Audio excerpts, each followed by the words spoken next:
desert sun. Every step that you take could be your final one. In the burning heat, hanging on the edge of destruction. You can't stop the pain of your children crying out in your head. They always said that the living would envy the dead. So now you're gonna shoot bullets of fire. Don't wanna fight, but sometimes you got to. You're stop, survivor.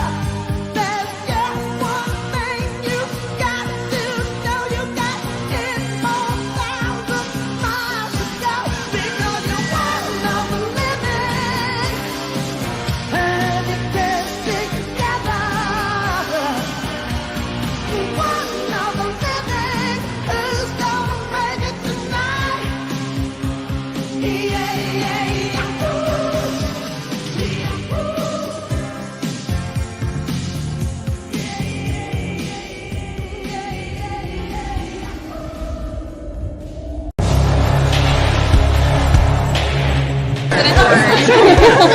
We will be back in some form. We have an army of digital soldiers, because this was an insurgency. Hundreds dead, thousands infected across multiple continents.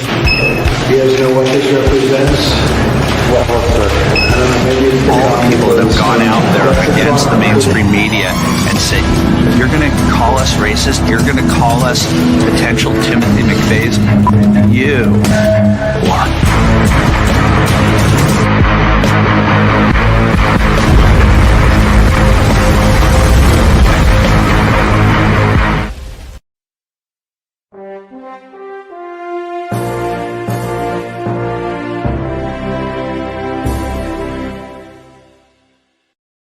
All right. I hope you Patriots out there kicking ass, taking names. Welcome to the party, folks. The PatriotPartyNews.com. I am your host, Chaz Carter, better known as Underground Patriot, coming to you live from the Wolf Den, folks, all day, every day. Wow, we got an awesome action-packed show today. Punisher D is going to be joining us. Punisher Dallas will be joining us here momentarily. Also, we have the awesomeness, Laura Logan, in the house over here at PPN. By the way, I hope everyone is doing awesome on this Thursday. Don't forget, tonight we have the Patriot Roundtable. You never know who's going to show up. What did y'all think about shutting down Rumble this morning with the amount of people that were chiming in? It was amazing. I know that you guys were having issues with our live that went to Rumble because of so many people hitting it. It cut out in between, and it was pretty crazy. You can go over to PatriotPartyNews.com. You can actually see all of our shows there, 10 plus live shows. It's amazing. You need to check it out. Also, folks, you better go ask somebody. You need to be a part of the #1 pro-patriot social media platform out there right now. It's our baby. That's right. It's called PatriotShoot.com. We have a thing on there called Talk Time. We can connect at a grassroots level with every patriot in the world. You heard me correctly. And once you get in there, you're going to be absolutely blown away with other individuals that think the same way you do, care about people, care about humanity, care about the truth. Can I get an amen on that? Anyway, it's PatriotShoot.com. Folks, we're proudly sponsored by Anti-Aging Bed. Check out all of John Baxter's products over there. It's amazing. If you're wanting to feel good, bring your frequency up high, get grounded, have a good night's sleep, go to antiagingbed.com, and the discount code is PPN. Cool. All right, let me go ahead and bring in Dallas. And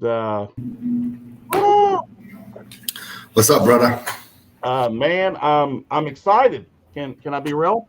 I'm excited about today's show. We get to have Laura Logan in the house, and I'm excited that we're a censorship-free platform, meaning she can say whatever she wants. There is no filter. It is unedited, and we got a whole bunch of people watching. So, how's that sound to you? And the only way they can shut us down is by shutting us off. And even when they do that, you can still find it. I had to watch you and Charlie and Ultra today on Patriot Shoot because they totally kiboshed my Rumble feed. So Absolutely. it's They all did to good. everybody, from what I'm understanding. I'll figure out the rest. Well, needless to say, I know she's only got a short period of time. I see that Laura, if you're good to go, give me the thumbs up. I will. She gave me 2 thumbs up. I love it. All right, Laura Logan, ladies and gentlemen, greetings and What? salutations. Oh, that's better. Oh Uh-oh. well, that was quick. So moving on now. I'm sure she'll be coming back in. Well, that's up. There we go. I'm back. I was Sorry. gonna say, wham bam, thank you, ma'am. Okay, Laura, thank you for coming on. Well, thank you very much for having me. Awesome. So you're a busy woman these days. I see you all over the place. I mean, you are a phenomenal investigative journalist. Number one. Number two, your story on back with Benghazi was amazing. I'll remember that back in 2012. I can send you a copy if you want. I still I have want it. it. I They want tried it. to erase it, but every now I'll and then take. I put it back out there, and they still are scared of that story. They still take it down. Well, they can't take it down over here. We got our own servers. I was Good. going So to say we'll put it on our platform, so All right, I'm it'll sending stay it in to you. rotation just constantly. absolutely. Fantastic. So Laura, me and Dallas here want to get some of your thoughts on everything that's happening right now, um, including all this stuff with Russia. I'll start off with the first question. Um, what's your thoughts on this whole nuclear sub being missing? Have you heard anything from your contacts about any of this going on? Is it in fact true? Is it misinformation? What's your thoughts? Well, I haven't been working on it as a story. So when I do it as a story, I'm pounding the phones and if necessary, getting in my car, going to meet someone and doing whatever I can to figure it out, right? So I want everyone to know that I haven't done that level of investigation. I will say that for me, I'm extremely skeptical of everything that I hear that's Russia related. And I really think that anyone with a brain is skeptical of anything Russia related at this point because they're desperate to make Russia the big evil. And regardless of your thoughts on Putin, what I see is the opposite of that. What I see repeatedly coming out of the White House is an increasingly desperate attempt to create a global catastrophe. And if you look at the rhetoric of the World Economic Forum and Bill Gates and forgive me, all these other assholes out there, then what you find is that they have to have a massive collapse, right? I mean, number one, because the truth is coming out. And COVID, for example, united people across the spectrum. Old hippies, out of California with Black people, Hispanic people, white people. It doesn't matter. I did defeat the mandates. I spoke at one of their rallies and moderated for them. And you had Louis Farrakhan, a member of Louis Farrakhan's group on the same stage, as conservatives and mama bears and big white burly firemen who lost their jobs, as well as little Black female firemen, standing there in solidarity. And so these narratives have been falling apart because a lie has no legs. My mother always used to say that, and this is what you find. And I don't know what's going to happen in the midterms. I cannot see any way, shape, or form that the Biden administration really wants the midterms to happen, because as much as they can cheat, as many rhinos as they have in position, it's going to, the feeling in the country is overwhelming, right? There are many, many Democrats whose voices are being suppressed right now who see through this. And maybe, you know, when they were first sold the Russia invades Ukraine narrative, you know, they were painting their fingernails and putting up Ukrainian flags. But, you know, months and months and months of devastating impact. And the energy policies, for example, the energy suicide that they're trying to force us to commit. And these things are being exposed for what they are. And it's really only those who live completely in their bubble, or those who are totally ideologically blinded, or those who are corrupt and complicit, who at this point, you know, don't want to face the truth. So, I mean, what I can tell you is that I have observed and investigated is that this administration is absolutely desperate for some kind of nuclear attack. That even if there was a nuclear attack, I've spoken to nuclear CRBN, chemical, radiological, biological, nuclear specialists, right, for the Department of Defense and in other agencies, and some of the people who are the top experts in this country. And I can tell you, they don't like the biological weapons because they're uncontrollable, right? So that's why when you unleash a biological weapon, it's got to be one that you have a cure for, because you're not going to be able to control if you get it or not, right? And how are you going to control the spread and the containment and the impact and so on and so on?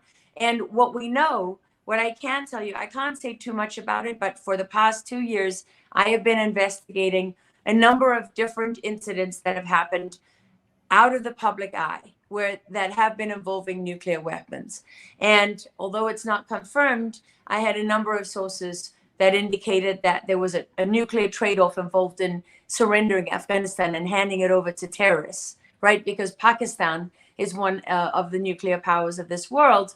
And lo and behold, right, one of their nuclear weapons, I know that there was a lot of concern for a while over whose hands that particular nuclear weapon was in the hands of, right?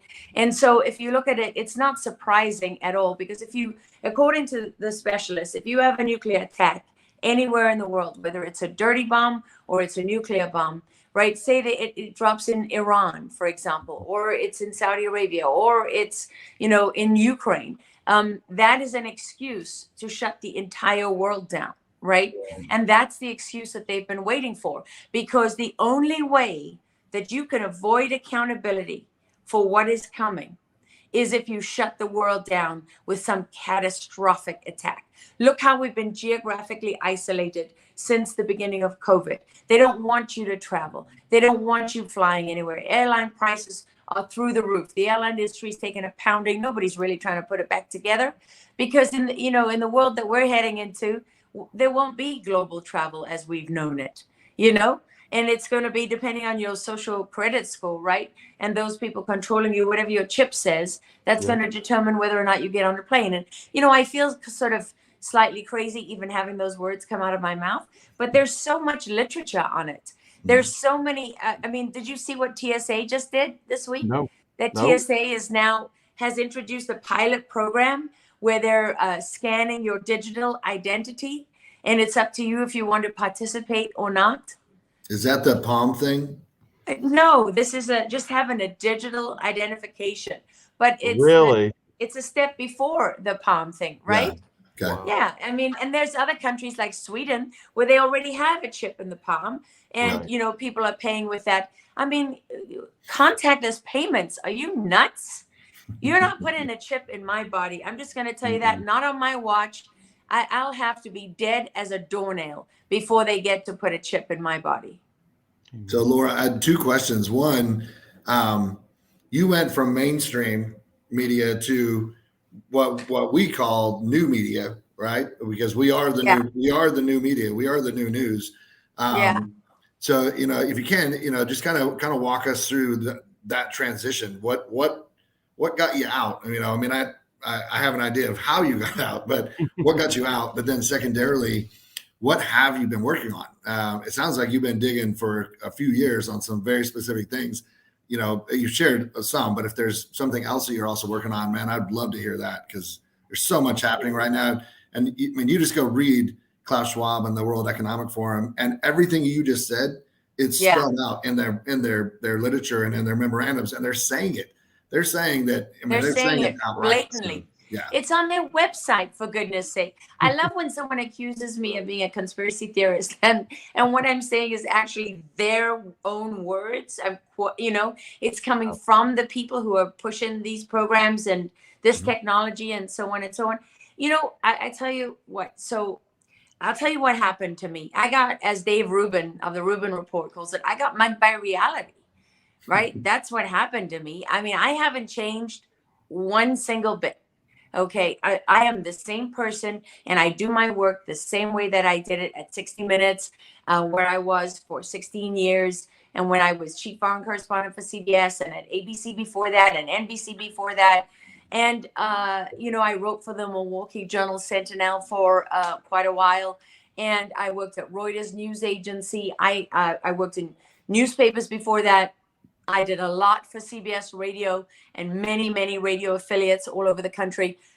I was in my mainstream bubble. I worked hard. I worked with great people. We did our very, very best to do great journalism. And I was proud of so much of the work that we did. But then I did a story on Benghazi. And oh boy, that's not allowed, right? And I completely, when I think back to how naive I was, it's really quite incredible. I honestly believed that we did everything that we said. We spoke truth to power. I knew no one ever told me what to say. If they did, I would have ignored them anyway. I told them to go, what they could do with themselves. And occasionally I bumped into, when one of my stories was taken off the air because it was too, what did the editor at the time say? We don't need to give people a reason to change the channel. I was in Baghdad and it was apparently too graphic. And so, I put that out to all my contacts digitally and said, tell me, see what you think.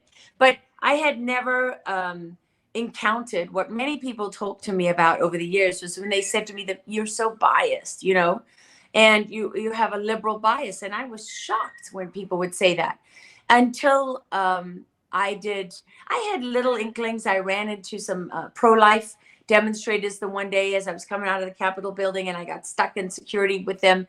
And they said, how come you guys, you're so negative about us? You never give us a fair shake. And I was, again, I defended the media, but I am I try to be very honest with myself. I'm a ruthlessly honest person with myself most of the time. And so it bothered me. I thought, why do they say that? Why do they believe that? And I tried to understand and put myself in their position. And then over the years, I started to look around me and I was like, you know what? They're right. They are right. We only cover things when it's an abortion clinic that's been bombed by some crazy pro-lifer. And why on earth would anybody get rid of Roe v. Wade? I mean, that's the standard, right? That's unassailable, a woman's right to abortion. And I never encountered people, and I never thought about it. I never listened, but it's in my nature to listen. It's in my nature not to try not to judge people, right? But to try to understand them. And so I always had that in me. And when I did the Benghazi story and I discovered the breadth and the scale of this apparatus that strangles the life out of anybody who doesn't follow the narrative, whether you're Democrat or Republican or independent minded, it doesn't matter. You are not allowed to diverge from the narrative. And so when I got caught up in this, storm, and I thought, okay, put the interests of 60 Minutes ahead of my own, because I'd never had any issues in my reporting. And I thought, I have what's more important than me right now? My team, the show, the other teams there, the network. I put all of that first. And so began my journey of understanding. I can tell you, I had everything, right? I was the future of the most successful news program in the world. Yeah. I had finally worked my way up and I was on a good salary. My team were my brotherhood. They were my band of brothers. They were with me in the square in Egypt when I was, gang raped and sodomized and beaten almost to death. They were with me in Iraq and Afghanistan, in the trenches, in the sewage, in everything that we did. loved and still love these people, and spend more time with them than my own family, right? And they took everything from me because I would never comply. I wouldn't comply with anyone. I got to be honest with you, left or right, it doesn't matter. Okay, Amen. I'm nobody's bitch, and Amen. nobody owns me because I work. My job is to try to figure out what really happened. What is the truth and the whole truth, and put that in perspective, and understand it in a, and understand what it's really about, so that I can share that. My job isn't just to stick a microphone in somebody's face and and try to catch them in a lie, or to do what a lot of people do today and give my opinion on things. That was not my job. My job is to try to figure out who's lying to me, who isn't lying to me, why, and what does it mean? How does it matter?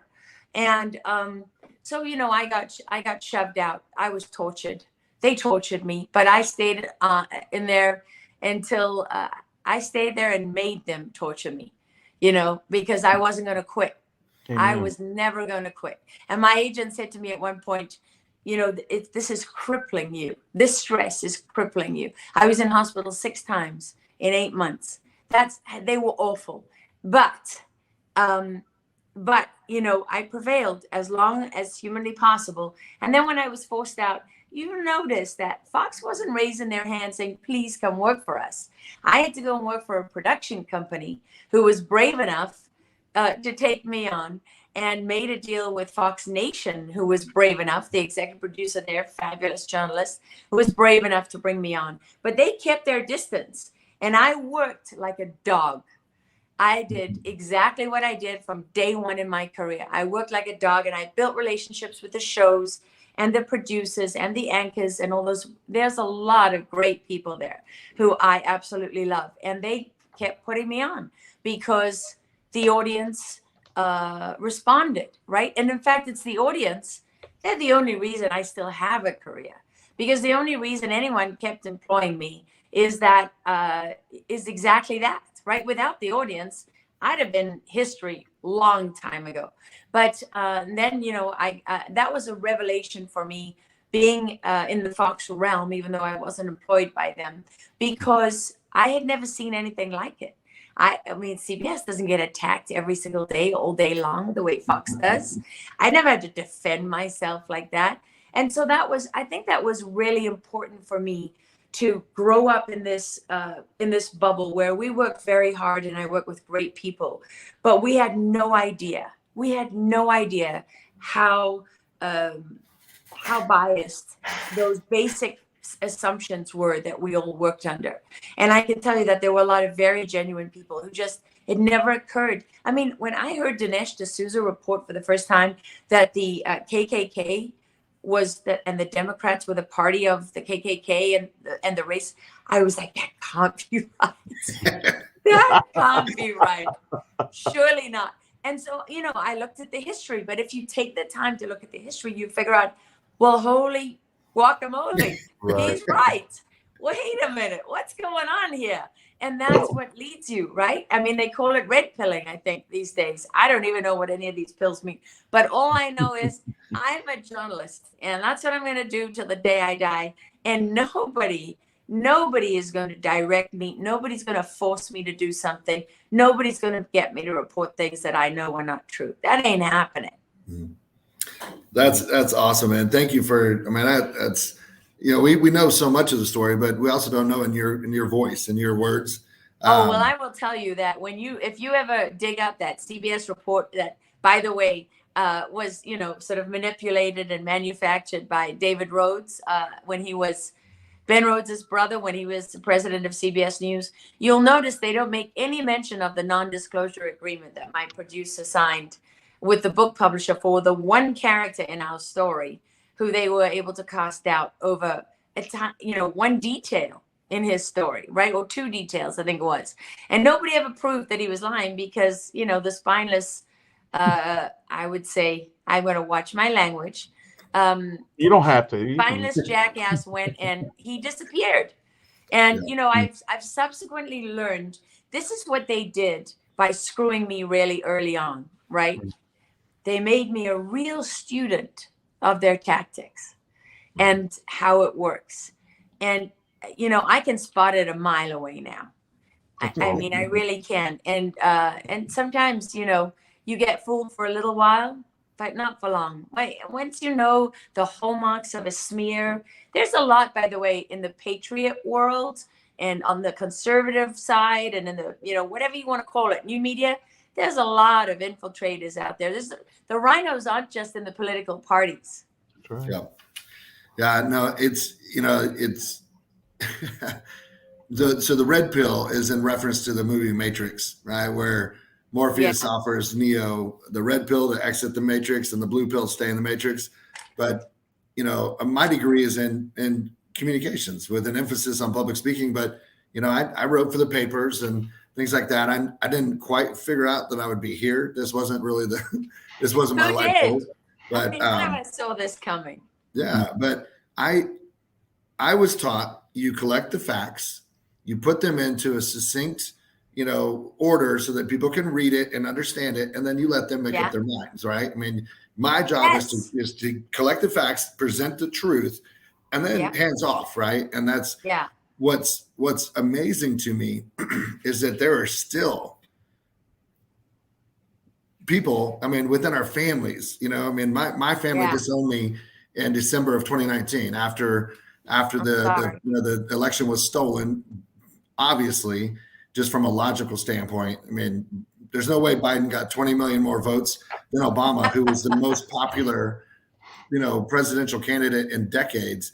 Right there. I mean, take Trump. Well, not only that, he was the incumbent who gained support within his own base, didn't lose any support, and somehow managed to pull off what no one had done in more than 100 years since Grover Cleveland, and actually lose his seat. Forget about it. Plus 8 of the 9 bellwether states, right? Yes. All went to him. When have 8 of the 9 bellwether states been wrong? Never. Not one single time. And how many is it? 19 or something of the bellwether counties? Mm-hmm.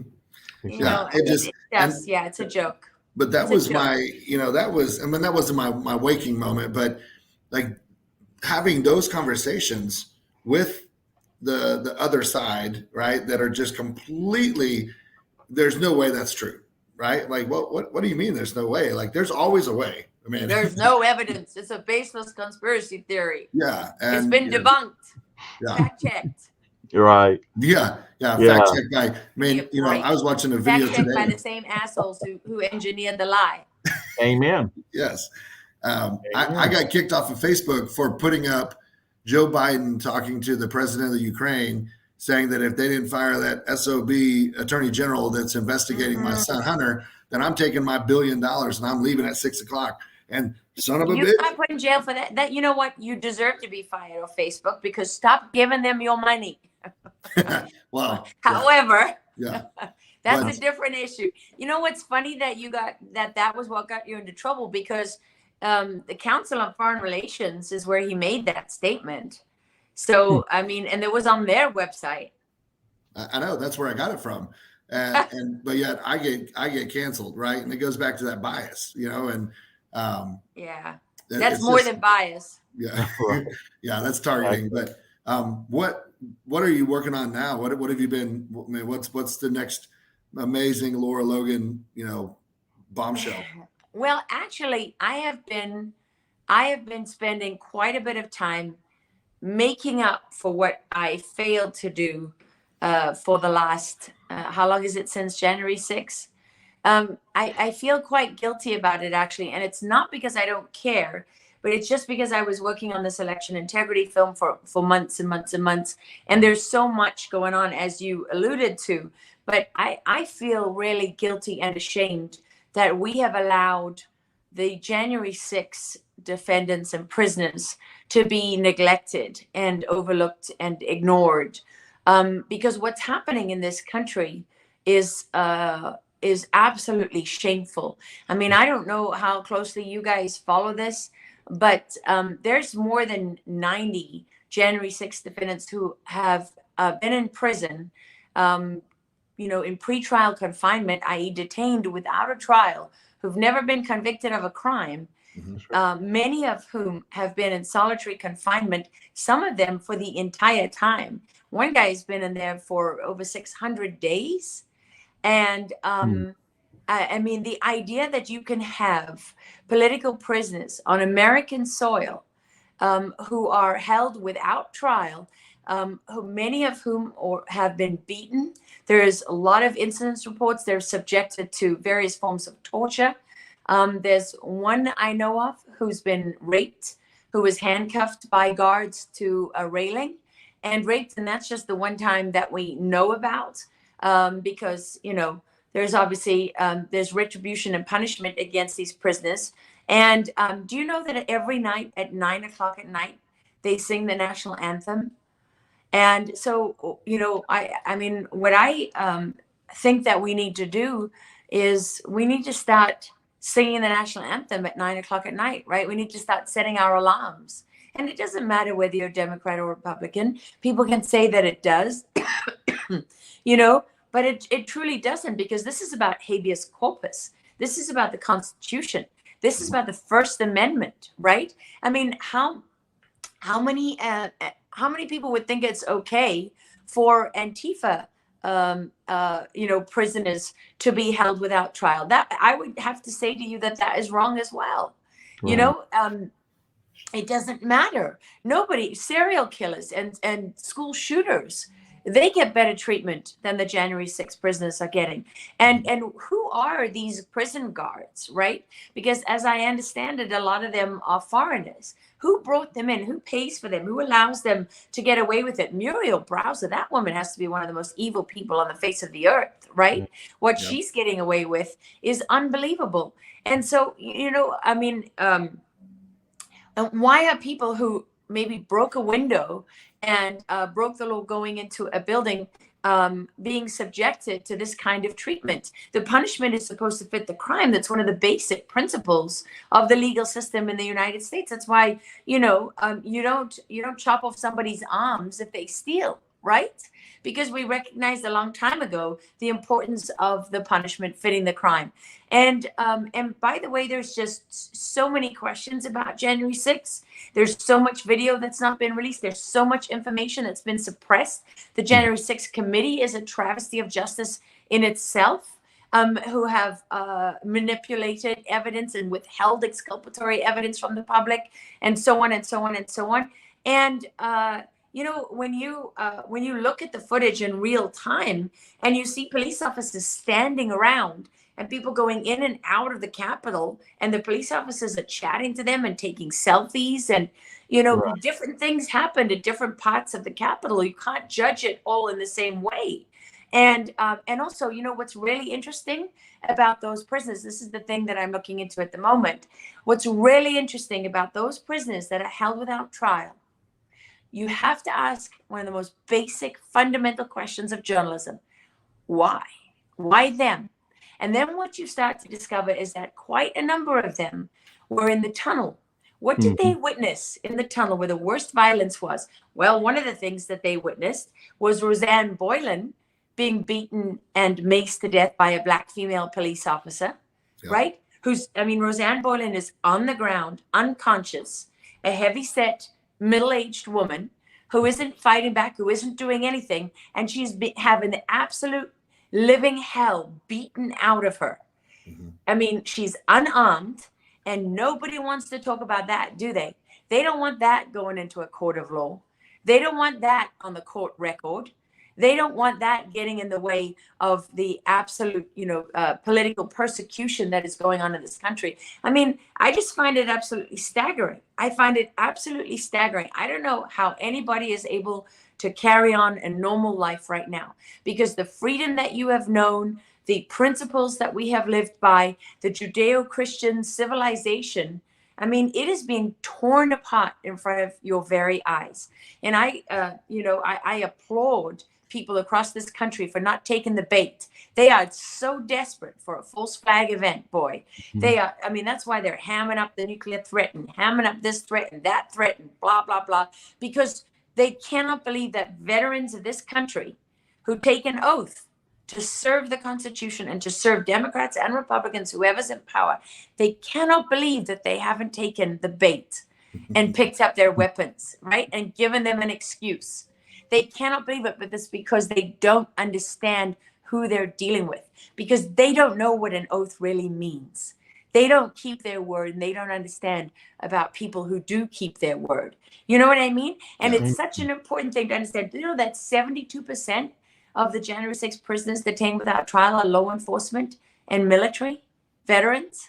Do you know what the VA is doing to these people?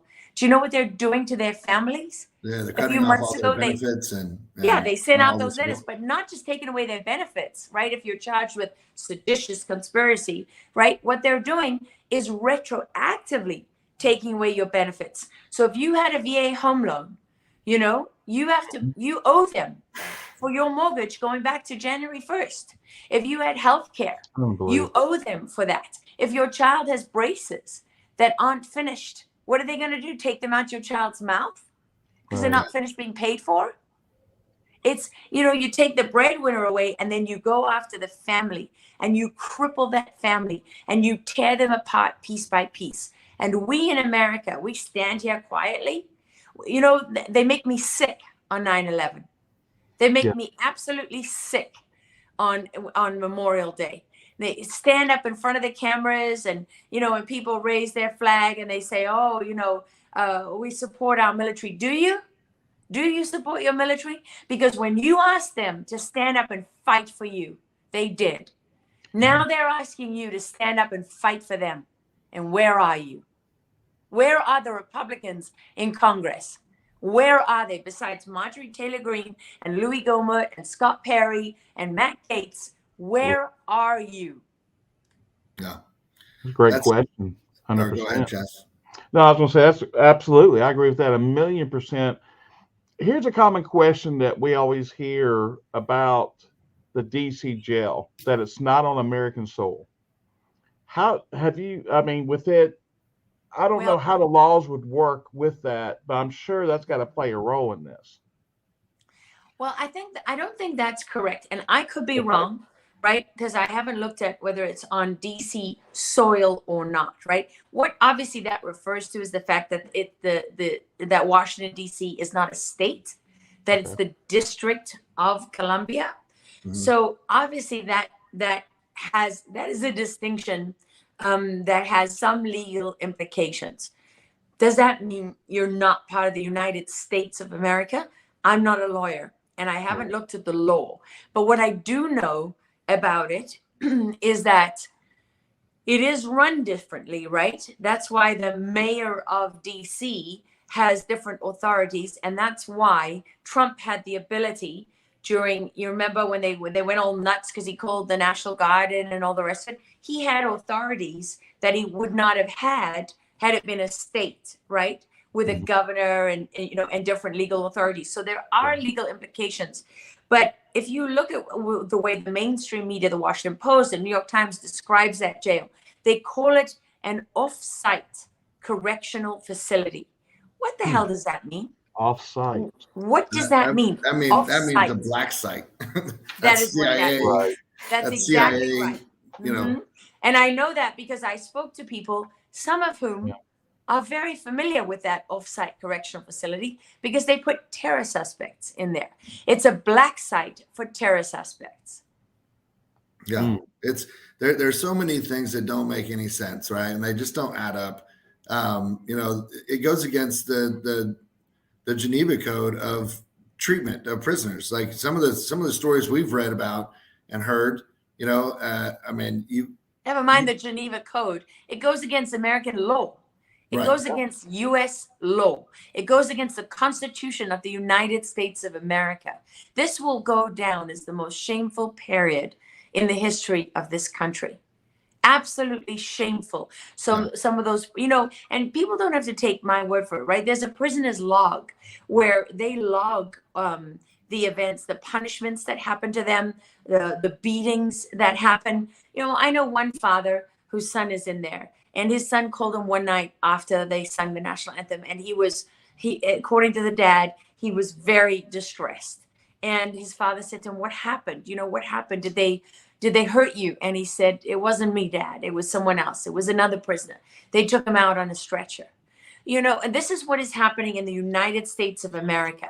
So you don't have to go as far afield as the Geneva Convention to point out all the laws that are being Well, broken. the and what's point I was going trying on. to make was that as Americans, we would not allow this treatment of prisoners to take place in any other country in the world. But for some reason, it's being allowed to happen in our country, right, with our citizens, and it's Well, some people would point to Abu Ghraib, right? And also to what the CIA has done at its black sites and so on and so on. Yes. But I know what you're saying. I know your point is that we jump up and down and point the finger at others, right? Like, I mean, look at Human Rights Watch. They go after the Afghans and the Iraqis so for what they do to their prisoners, and sometimes rightly so. To be honest with you. But what I love is that they don't go after the Taliban and hold them to the same standard, right? Oh, no, you're a terrorist. You can do whatever you want. You just do whatever you want, to your prisoners. But boy, you put on that American uniform, we're coming for you, or you put on that Afghan uniform. And that, not to say that it justifies it, because obviously it doesn't, right? I mean, torture is torture. But the fact that it's happening in the United States of America to people who by the way, haven't committed, it's just staggering to me. They didn't take weapons into the Capitol. You know what I mean? There wasn't a mass shooting. There were no massacres. I mean, it wouldn't even make it right in those circumstances. But these are purely political prisoners, because we all know what January 6th was really about at this point. We know it wasn't about an insurrection. I mean, I knew that from the first second, because anyone who knows anything about a real insurrection knows that you don't go there and take selfies and post it on Facebook and all the other ridiculousness, right? It's just so obvious that it's a lie. But what they were trying to stop on January 6th, and what they did stop, was an audit of the 2020 election. That's what it was about. It didn't have anything to do with preventing the election being certified, because it was obvious that that was going to happen. There was no way that they were going to be able to stop that, because Mike Pence, was never, ever, ever going to stand up and fight, because look at what we know about Pence. I mean, I've known this about Pence for quite a while, because I knew during the transition about some dirty things that his team was up to then. But look at it. People thought for years he was this great Christian conservative and whatever. Now he's no different to Liz Cheney. These are bottom feeders when it comes to integrity and principle, right? Yeah. 100%. Absolutely. Laura, girl, you're just laying it on us. We like Well, it. the other thing I want to point out is that those prisoners, they haven't had a single visit from a single family member. Right? They've been denied. They haven't been able to see their families. You imagine that you went to the Capitol that day to go and protest a stolen election, to exercise your First Amendment rights. Maybe you broke a window, which you shouldn't have. Maybe you walked past the police into a building. Maybe you even got into an altercation with police, which you absolutely should not have done. But you've spent 2 years in solitary confinement, denied a trial, denied justice, not even able to see your family. Are you kidding me? I mean, that's really quite something. And it's not the first time a Capitol building has been occupied. I mean, what happened in Minnesota and in other places, right? Well, yeah, Seattle. I mean, they occupied that government building for over a month. Oh, I'm glad you reminded me of Seattle. Yes, what about the people that tried to burn law enforcement officers alive inside the Justice Building? They tried to burn them alive. And what happens to them? Kamala Harris paid to get them bailed out of jail, and nobody's ever heard of them since. And the ACLU and the National Lawyers Guild. It's not just Kamala Harris, right? There's a whole infrastructure. There's legal institutions. The National Lawyers Guild and the ACLU, they're the same people that bailed, the self-confessed Marxists out of the McCarthy trials, right? I mean, because Hollywood has repainted that as a dark era in American history where there were no communists. And it was just, people gone crazy. No, actually, go back and watch the footage. Watch the people who were on trial at the McCarthy hearings, and you'll see lawyers from the National Lawyers Guild and the ACLU sitting right next to them defending them. And by the way, what did they do right after that? They dismantled the Oversight Committee on Internal Security Threats. And then they dismantled the subcommittee. And then they went after the laws, the Smith Act, and they stripped that of its real power. And so that's why you have a January 6th committee today. That's why there were no internal security laws to declare Antifa a terrorist organization when Trump was talking about that. The laws didn't exist because they'd been wiped out by none other than the same people who provide free legal services to Antifa and others today. Mm-hmm. We got to burn the whole system to the ground, Laura, and we appreciate everything you're doing. I don't know about that. I don't know about that. I don't mean the physically reason I burn. say that is that's their policy. Yeah. They want you to burn the system to the ground. Well, that's I exactly don't their stated objective. Huh? I don't mean physically burn it down. No, I mean, I know. we have to reconstruct it and get rid of all of the trash that's been allowed to infiltrate our country from literally the ground up. And so this is how I put it, and I'm careful about my language because I know what their goals are, because they are agitators and inciters, right? Look at Antifa. What are they trained to do? You see a squad of policemen and you'll see protesters going up to them. They have shifts. They have people who are a squad who's trained just to incite those policemen. They have another squad that is trained to loot, another squad that is trained for loudhailers, another squad that is trained to break windows and disappear, right? Because what do they want? They want to encourage people who wouldn't otherwise loot to go in and loot, right? So they are very, very careful in how they train and in what they allow you to see them do, and so on and so on. That's why, they throw water bottles, right? Except they're not really water bottles. They're filled with chemicals or cement, that kind of thing. But so that applies all the way, right? Because if you look at people, what do they specialize in? Infiltrating. They infiltrate your media. They infiltrate your law enforcement. They infiltrate your government and so on, your churches, your schools, because they rely on deception. So they never come in and tell you what their real goal is. They want you to do the dirty work for them, and then they paint themselves as the saviors, right? They create a problem that can never be fixed, and then they come in to be the solution, and they always lie about it. So I'm very careful not to say we need to burn this to the ground or whatever, even though I know you didn't mean it literally, because they want you to do that. So they have an excuse to come in and be the solution, because what they're going to replace it with, none of us want to live under that. right. So let me answer you this last question, Laura. And this is my personal opinion. I don't think there's going to be midterms. It might not be. I don't think they want midterms. The question, so this is what I know, and I can't share all the details. Okay. But there have been a number of things that have happened out of the public view where we would already be under a state of emergency at this point.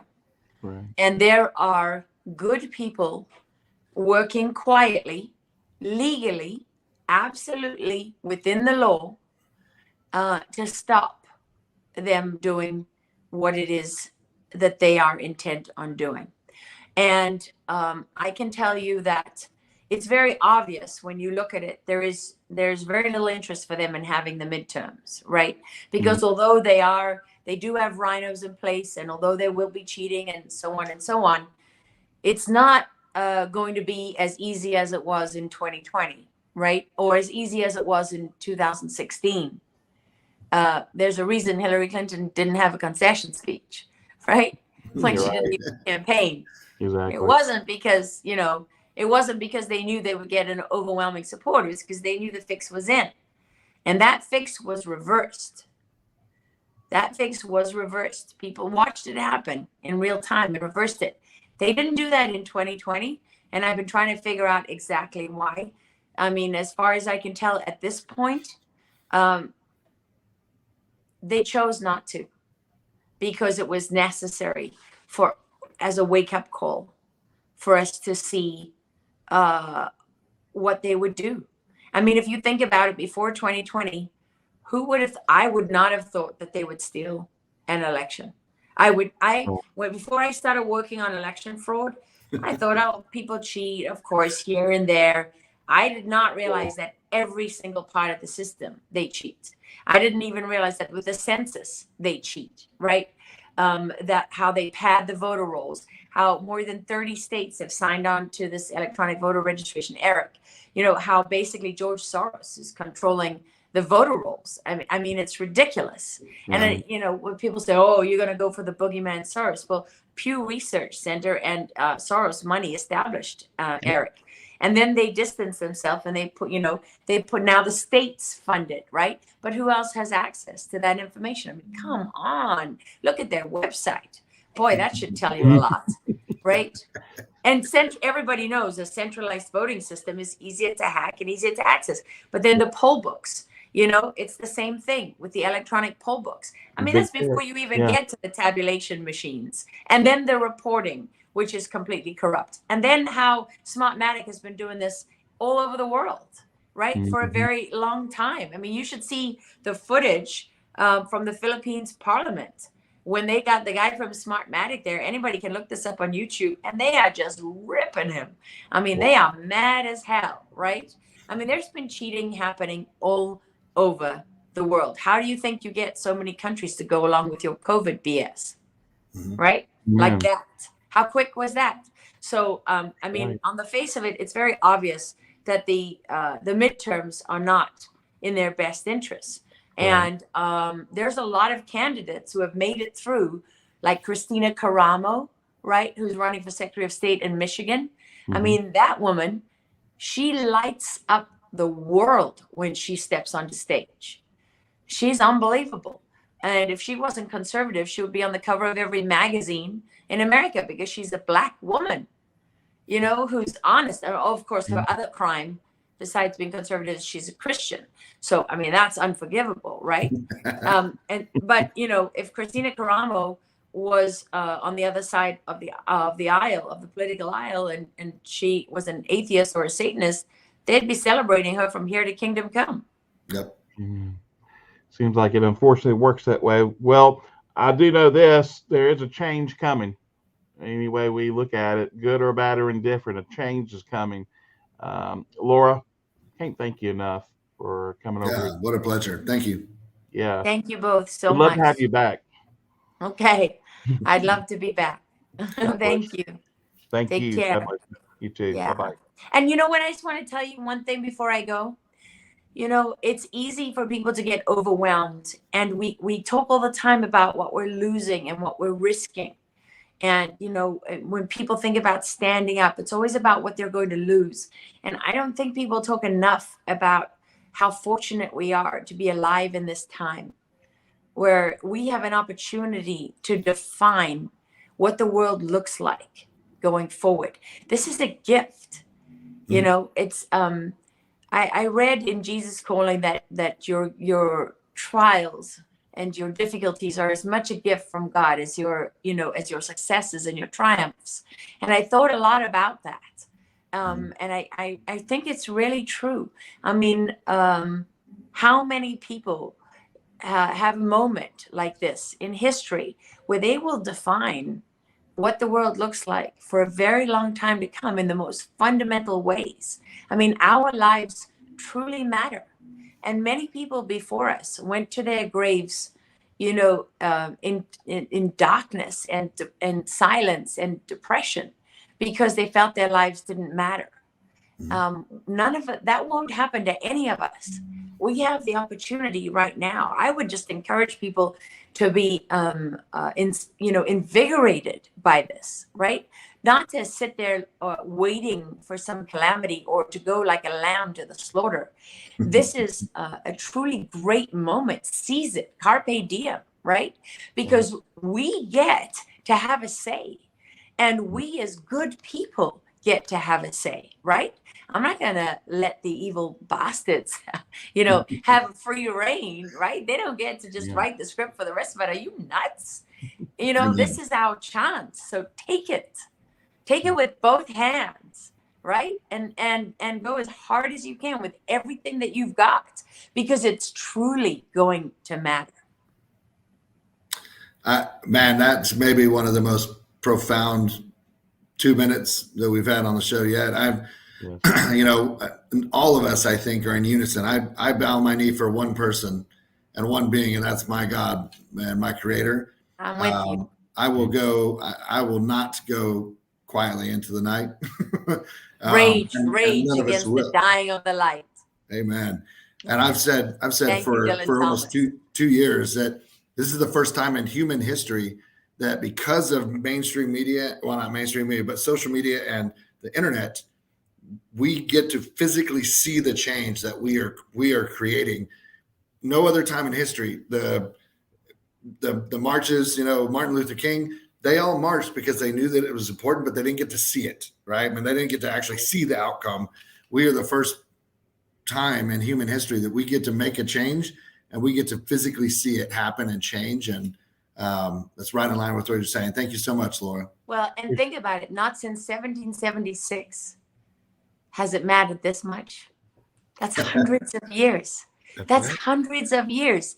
You know, all those people like Washington. I mean, wouldn't you have loved to fight for Washington? Wouldn't you have loved to serve with him? Mm-hmm. Yes. So who's the George Washington of today? Like, we have that opportunity now. We have that opportunity. If you care, you know, about your family and your country and how we live and what we believe in, if you care about all those things, you really have a chance, you know. And why would you let that slip through your fingers? Why wouldn't you seize that with both your hands? Amen. Man. It's even better. That's exactly what we need to do. Laura, thank you so much. God bless Thank you. you. Thank you. See ya. Wow. Man, Woo. that was awesome. That was freaking awesome. I had to get the midterm question in. Laura Logan, thank you again for coming on. That's freaking awesome. Yeah, they said everyone is tripping out about that. Like, oh my goodness. You see it all in the chat. It's pretty good. Great questions, Dallas. I guess we better go ahead and pop off of here. I'm about to get cut off. I can see you looking at the timer. Well, yeah, I was like, oh, I know we're running. All right, But man, she was on fire. And I agree with you. Hopefully some people saw that and we didn't get cut off. I think the best part of the show was the last 5 minutes. So hopefully it's on there. I agree. That was awesome. Brother, my man, appreciate you as always. 1776, babies. Yeah. Bye. Another one in the box. How you like those apples right there? Mm-hmm. Change is coming. Change is coming. And I believe it is going to be good. So coming up next, tune in. Let's see here what we got. We got Truth by WDR coming on at 2 p.m. Central Standard Time. Then we've got the original Mark Z coming back on at 6 p.m. Central. And then we got Nick V at 7 Central. And then guess what we got tonight, folks? Patriot Roundtable. It's going to be on and popping. God bless the Republic of the United States of America. And God bless you, Patriots. Without you folks, there is no America. See you shortly.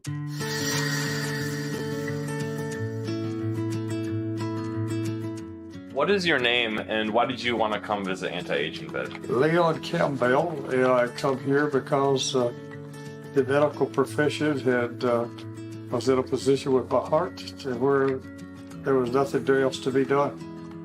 My lungs were filling up because my problem is I have a leaking valve in my heart. And they had told me medically that my age was a hindrance for them to do open heart surgery. And I wouldn't make it off the operating table. And also, if they went through the veins, I have bad kidneys, which was caused for the medical profession leaving me on a product called metformin too long. It's at 2.9. And if they were to go in through my veins to fix the problem, the dye would put me into dialysis for my kidneys. And then to get a second opinion, I went to another doctor other than the VA, and he wouldn't. He's a noted heart surgeon, and he would not recommend that I have either one, especially the heart surgery, which he would do or his team would do. So I was just left with no hope on heart medicine and on diuretics because of my heart leaking went into my lungs, and my lungs would fill up and I couldn't breathe. I couldn't even carry on a conversation whenever I come here really without stopping and breathing. And now I'm off of water pills or diuretic fully. I have my ankles, as you can see, are not swollen.